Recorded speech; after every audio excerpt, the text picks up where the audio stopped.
Abdul Hamid II was the 34th Sultan of the Ottoman Empire and the last Sultan to exert effective autocratic control over the fracturing state. He oversaw a period of decline in the power and extent of the Ottoman Empire, including widespread pogroms and government-sanctioned massacres of Armenians and Bulgarians, as well as an assassination attempt, ruling from the 31st of August 1876 until he was deposed shortly after the 1908 Young Turk Revolution, on the 27th of April 1909.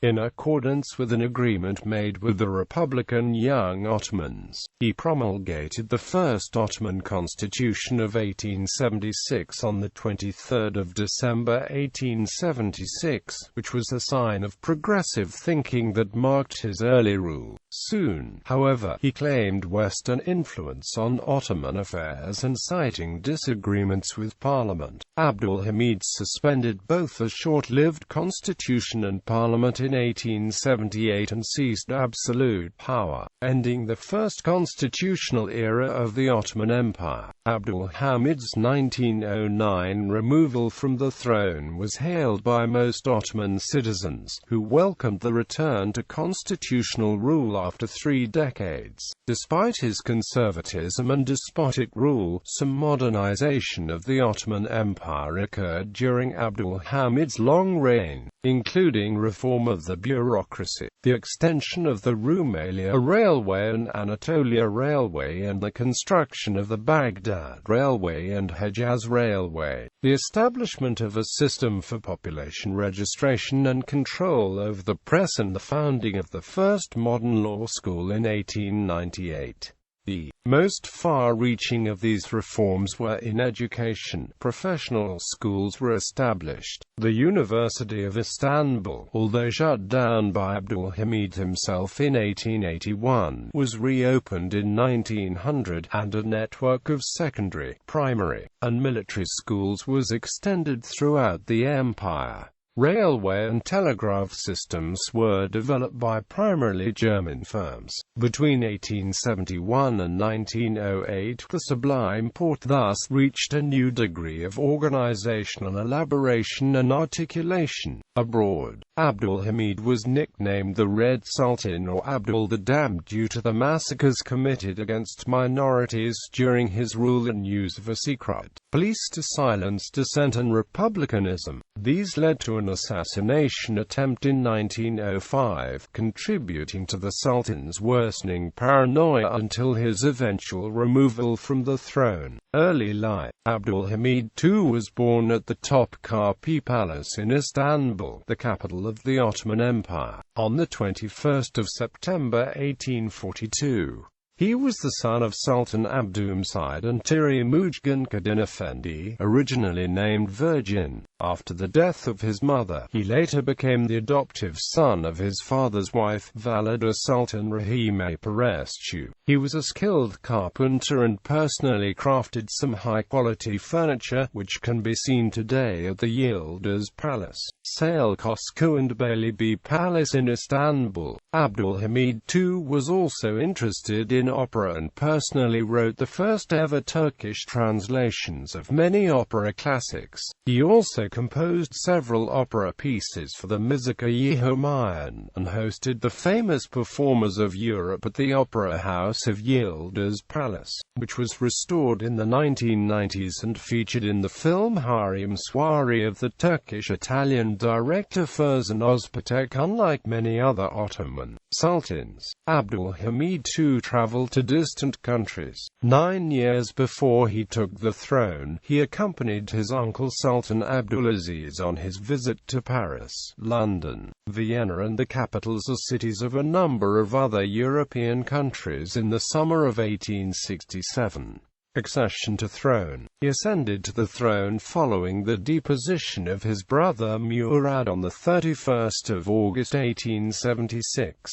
At his accession, Some commentators were impressed by the fact that he rode practically unattended to the Sultan Mosque where he was given the sword of Osman. Most people expected Abdul Hamid II to have liberal ideas, and some conservatives were inclined to regard him with suspicion as a dangerous reformer. First Constitutional Era 1876 to 1878. He did not plan and express any goal in his accession speech. However, he worked with the Young Ottomans to realize some form of constitutional arrangements. This new form in its theoretical space could help to realize a liberal transition with Islamic arguments, which could balance the Tanzimat's imitation of Western norms. The political structure of Western norms did not work with the centuries-old Ottoman political culture, even if the pressure from the Western world was enormous to adapt Western ways of political decision. On the 23rd of December 1876, under the shadow of the 1875 insurrection in Bosnia and Herzegovina, the war with Serbia and Montenegro, and the feeling aroused throughout Europe by the cruelty used in stamping out the Bulgarian rebellion, he promulgated the Constitution and its parliament. The International Constantinople Conference, which met at Constantinople towards the end of 1876, was surprised by the promulgation of a constitution, but European powers at the conference rejected the constitution as a significant change. They preferred the 1856 constitution. The Hatay Humayun in 1839 Hatay Serif of Galana, but questioned whether there was need for a parliament to act as an official voice of the people. In any event, like many other would-be reforms of the Ottoman Empire, change proved to be nearly impossible.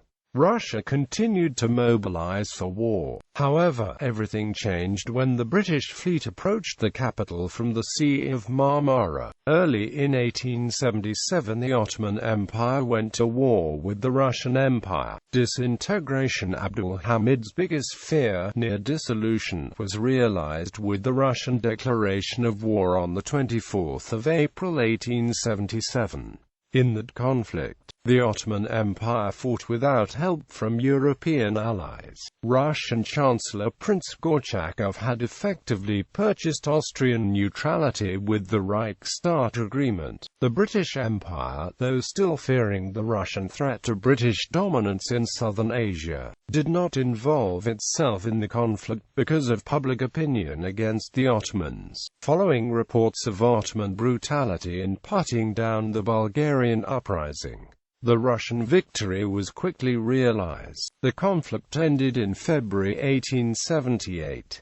The Treaty of San Stefano, signed at the end of the war, imposed harsh terms. The Ottoman Empire gave independence to Romania, Serbia, and Montenegro. It granted autonomy to Bulgaria, instituted reforms in Bosnia and Herzegovina, and ceded parts of Dobruja to Romania and parts of Armenia to Russia, which was also paid an enormous indemnity. After the war with Russia, Abdul Hamid suspended the constitution in February 1878, and he also dismissed the parliament after its solitary meeting in March 1877. For the next 3 decades, the Ottoman Empire was ruled by Abdul Hamid from Yildiz Palace. As Russia could dominate the newly independent states, her influence in southeastern Europe was greatly increased by the Treaty of San Stefano. Due to the insistence of the great powers, the treaty was later revised at the Congress of Berlin so as to reduce the great advantages acquired by Russia. In exchange of these favors, Cyprus was rented to Britain in 1878. There were troubles in Egypt, where a discredited Khedive had to be deposed. Abdul Hamid mishandled relations with Urabi Pasha, and as a result Great Britain gained virtual control over Egypt and Sudan by sending its troops in 1882 with the pretext of bringing order to those provinces. Cyprus, Egypt and Sudan remained as Ottoman provinces on paper until 1914. when Britain officially annexed those territories in response to the Ottoman participation in World War I on the side of the Central Powers. There were key problems regarding the Albanian question resulting from the Albanian League of Prizren with the Greek and Montenegrin frontiers, where the European powers were determined that the decisions of the Berlin Congress should be carried into effect. The union in 1885 of Bulgaria with Eastern Rumelia was another blow. The creation of an independent and powerful Bulgaria was viewed as a serious threat to the Ottoman Empire. For many years Abdul Hamid had to deal with Bulgaria in a way that did not antagonize either Russian or German wishes. Crete was granted extended privileges, but these did not satisfy the population, which sought unification with Greece. In early 1897 a Greek expedition sailed to Crete to overthrow Ottoman rule on the island. This act was followed by war, in which the Ottoman Empire defeated Greece. However, as a result of the Treaty of Constantinople, Crete was taken over and deposed by the United Kingdom, France, and Russia. Prince George of Greece was appointed as ruler and Crete was effectively lost to the Ottoman Empire. The Amia revolt in 1889–90 among Druze and other Syrians against successors of the local sheikhs similarly led to capitulation to the rebels' demands, as well as concessions to Belgian and French companies to provide the area with rail service. Armenian Question. Starting around 1890, Armenians began demanding the implementation of the reforms which were promised to them at the Berlin Conference. To prevent such measures, in 1890–91, Sultan Abdul Hamid gave semi-official status to the Kurdish bandits who were already actively maltreating the Armenians in the provinces. Made up of Kurds and armed by the state, they came to be called the Hamidiyya al-Ilari. The Hamidiyya and Kurdish brigands were given free rein to attack Armenians, confiscating stores of grain, foodstuffs, and driving off livestock, and confident of escaping punishment as they were subject only to courts-martial. In the face of such violence, the Armenians established revolutionary organizations, namely the Social Democrat Hunchakian Party and the Armenian Revolutionary Federation. Clashes ensued and unrest occurred in 1892 at Murtsifan and in 1893 at Tokat. Abdul Hamid II did not hesitate to put down these revolts with harsh methods, possibly to show the unshakable power of the monarch, while using the local Muslims against the Armenians. As a result of such violence, 300,000 Armenians were killed in what became known as the Hamidian massacres. News of the Armenian massacres were widely reported in Europe and the United States and drew strong responses from foreign governments and humanitarian organizations alike. Hence, Abdul Hamid II was referred to as the Bloody Sultan or Red Sultan in the West. On the 21st of July 1905, the Armenian Revolutionary Federation attempted to assassinate him with a car bombing during a public appearance. But the Sultan was delayed for a minute and the bomb went off early, killing 26,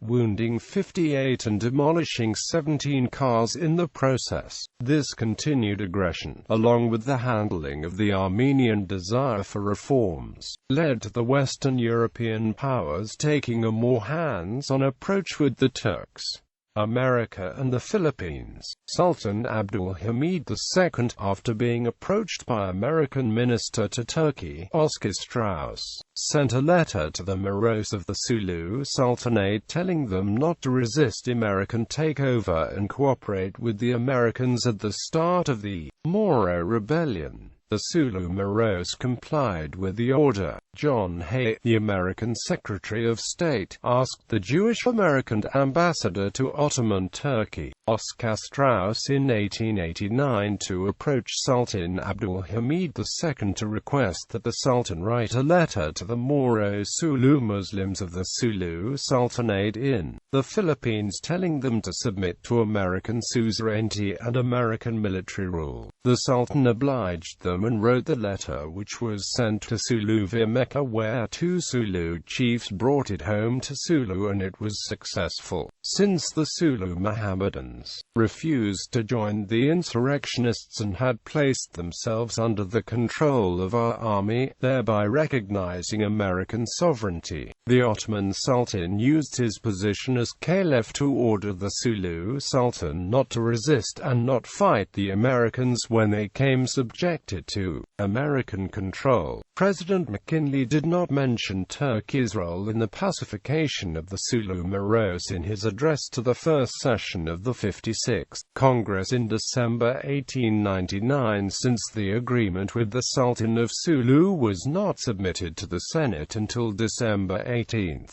Despite Sultan Abdul Hamid's pan-Islamic ideology, he readily acceded to Oscar Strauss' request for help in telling the Sulu Muslims to not resist America, since he felt no need to cause hostilities between the Western Muslims. Collaboration between the American military and Sulu Sultanate was due to the Sulu Sultan being persuaded by the Ottoman Sultan.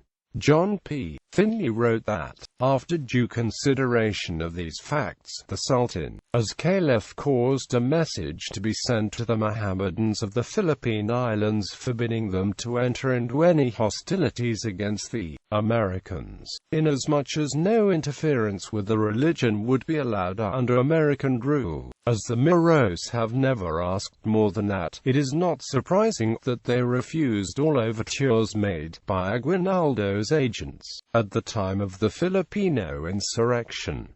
President McKinley sent a personal letter of thanks to Mr. Strauss for the excellent work he had done, and said its accomplishment had saved the United States at least 20,000 troops in the field. If the reader will pause to consider what this means in men and also the millions in money, he will appreciate this wonderful piece of diplomacy. In averting a holy war, Abdul Hamid, in his position as caliph, was approached by the Americans to help them deal with Muslims during the war in the Philippines, and the Muslim people of the area obeyed the order to help the Americans, which was sent by Abdul Hamid. The Bates Treaty the Americans had signed with the Moro Sulu Sultanate, which guaranteed the Sultanate's autonomy in its internal affairs and governance, was then violated by the Americans, who then invaded Moroland, causing the Moro Rebellion to break out in 1904, with war raging between the Americans and Moro Muslims and atrocities committed against Moro Muslim women and children, such as the Moro Crater Massacre. Securing Germany's support, the Triple Entente, that is, the United Kingdom, France and Russia, maintained strained relations with the Ottoman Empire. Abdul Hamid and his close advisors believed the empire should be treated as an equal player by these great powers. In the Sultan's view, the Ottoman Empire was a European empire, distinct for having more Muslims than Christians. Abdul Hamid and his divan viewed themselves as modern. However, their actions were often construed by Europeans as exotic or uncivilized. Over time, the perceived aggression by France and Great Britain caused Abdul Hamid to gravitate towards Germany. Kaiser Wilhelm II was twice hosted by Abdul Hamid in Constantinople, first on the 21st of October 1889, and 9 years later, on the 5th of October 1898. German officers were employed to oversee the organization of the Ottoman army. German government officials were brought in to reorganize the Ottoman government's finances. Abdul Hamid tried to take more of the reins of power into his own hands, for he mistrusted his ministers. Germany's friendship was not altruistic, it had to be fostered with railway and loan concessions. In 1899, a significant German desire, the construction of a Berlin-Baghdad railway, was granted. Kaiser Wilhelm of Germany also requested the Sultan's help when having trouble with Chinese Muslim troops. During the Boxer Rebellion, the Chinese Muslim Kansu braves fought against the German army, routing them, along with the other 8 Nation Alliance forces. The Muslim Kansu braves and Boxers defeated the Alliance forces led by the German Captain von Usedom at the Battle of Langfang in the Seymour expedition in 1900 and besieged the trapped Alliance forces during the siege of the international legations. It was only on the second attempt in the Gassili expedition that the Alliance forces managed to get through to battle the Chinese Muslim troops at the Battle of Peking. Kaiser Wilhelm was so alarmed by the Chinese Muslim troops that he requested that Abdul Hamid find a way to stop the Muslim troops from fighting. Abdul Hamid agreed to the Kaiser's demands and sent Enver Pasha to China in 1901, but the rebellion was over by that time, because the Ottomans did not want conflict against the European nations and because Germany was being brown-nosed for assistance by the Ottoman Empire. An order imploring Chinese Muslims to avoid assisting the Boxers was issued by the Ottoman Khalifa and reprinted in Egyptian and Indian Muslim newspapers in spite of the fact that the predicament the British found themselves in the Boxer Rebellion was gratifying to Indian Muslims and Egyptians. Second Constitutional Era 1908. The national humiliation of the situation in Macedonia, together with the resentment in the army against the palace spies and informers, at last brought matters to a crisis.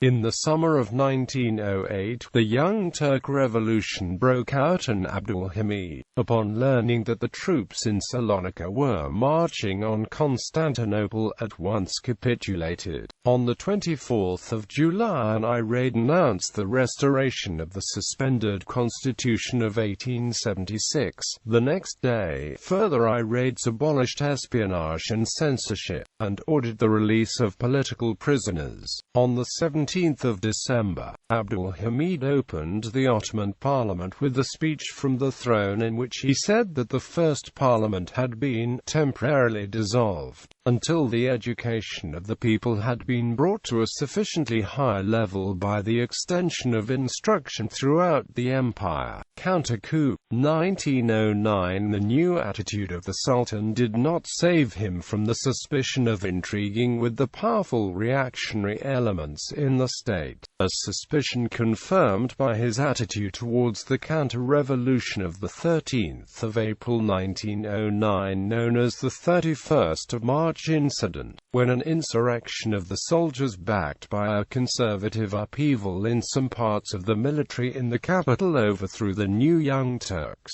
cabinet. The government, restored by soldiers from Salonika, decided on Abdul Hamid's deposition, and on the 27th of April his brother Rishad Effendi was proclaimed as Sultan Mehmed V. The Sultan's counter-coup, which had appealed to conservative Islamists against the Young Turks' liberal reforms, resulted in the massacre of tens of thousands of Christian Armenians in the Adana province. Deposition and Aftermath. The ex-Sultan was conveyed into dignified captivity at Salonika. In 1912, when Salonika fell to Greece, he was returned to captivity in Constantinople. He spent his last days studying carpentering and writing his memoirs in custody at Beylibi Palace in the Bosphorus, where he died on the 10th of February 1918, just a few months before his brother, the Sultan.